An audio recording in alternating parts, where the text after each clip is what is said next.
ಕೊಡಗು ಧ್ವನಿ digital media, ಇದು ಕೊಡಗಿನ #1 ಯೂಟ್ಯೂಬ್ ಚಾನಲ್. ಸರ್, ಕೊಡಗಿನಲ್ಲಿ ತಾವು ನೋಡ್ದಂಗೆ ವನ್ಯ ಪ್ರಾಣಿಗಳ ಹಾವಳಿ ಮಿತಿ ಮೀರ್ತಾ ಇದೆ. ಕೊಟ್ಟಿರ್ತಕ್ಕಂಥ ಕೊಡುಗೆಯಿಂದ ಅಪಾರವಾದ ಕೊಡುಗೆ ಇದೆ. ಅದರ ಅಪಾರವಾದ ಕೊಡುಗೆ ಕೊಟ್ಟಂಥ ಜಿಲ್ಲೆ ಇವತ್ತು ನಲುಗುತ್ತಾ ಇದೆ, ತುಂಬ ನಲುಗ್ತಾ ಇದೆ.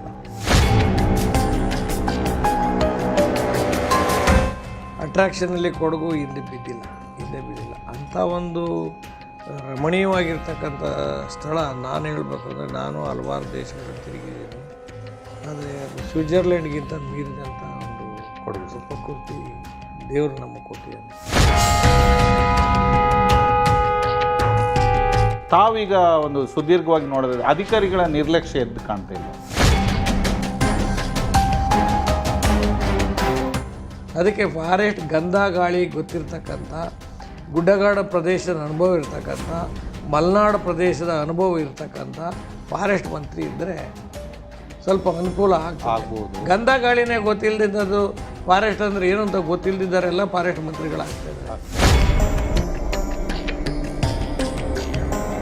ಪ್ರತಿ ವರ್ಷ ಫಾರೆಸ್ಟ್ ನಾವು ಸೋಷಿಯಲ್ ಫಾರೆಸ್ಟ್ರಿ ಮಾಡ್ತೀವಿ ಅಂತ ಎಷ್ಟು ಕೋಟ್ಯಾಂತರ ರೂಪಾಯಿ ನೀವು ಅದಕ್ಕೆ ವಿನಿಯೋಗ ಮಾಡ್ತಾ ಇಲ್ವಾ? ಎಲ್ಲ ತಿರುಪತಿ ಚೌರ ಮಾಡಿಬಿಟ್ಟಿದ್ದಾರೆ, ಕೆಲಸ ಆಗಿಲ್ಲ. ಚೌರ ಮಾಡಿದ್ದಾರೆ, ದುಡ್ಡು ವಿನಿಯೋಗ ಆಗಿದೆ.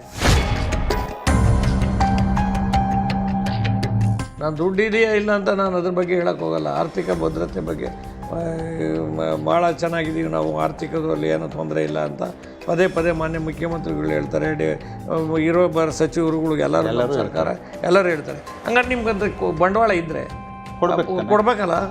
ಇವತ್ತವರೆಗೆ ಗೆಸ್ಟ್ ಟೀಚರ್ಸಿಗೆ ನೀವು ಸಂಬಳ ಹಾಕಲಿಲ್ಲ. ಅಲ್ಲಿ ಯೂನಿವರ್ಸಿಟಿ ಲೇಡೀಸ್ ಹಾಸ್ಟ್ಲಿಗೆ ಒಂದು ಕಾಂಪೌಂಡ್ ಇಲ್ಲ ರೀ ಕೂರ್ಗಲ್ಲಿ. ಹೌದು, ಹೆಂಗ್ರಿ ರಕ್ಷಣೆ ಹೆಣ್ಮಕ್ಳದು? ನಾನು ಹೋಗಿ ಬಂದೀನಿ ಅಲ್ಲಿಗೆ. ಹೆಣ್ಮಕ್ಳ ವಿದ್ಯಾಭ್ಯಾಸಕ್ಕೋಸ್ಕರ ಇವತ್ತು ಓಪನ್ ಮಾಡ್ಬೇಕಿದ್ರೆ ಇವತ್ತವರೆಗೆ ಬಾಯಿ ಓಪನ್ ಮಾಡಿಲ್ಲ ಪನ್ನಣ್ಣವರು, ಮಂತ್ರಗೌಡ ಓಪನ್ ಮಾಡಿಲ್ಲ. ಇದರಲ್ಲಿ ಯಾಕೆ ರಾಜಕೀಯ ಮಾಡ್ತೀರಿ ನೀವು?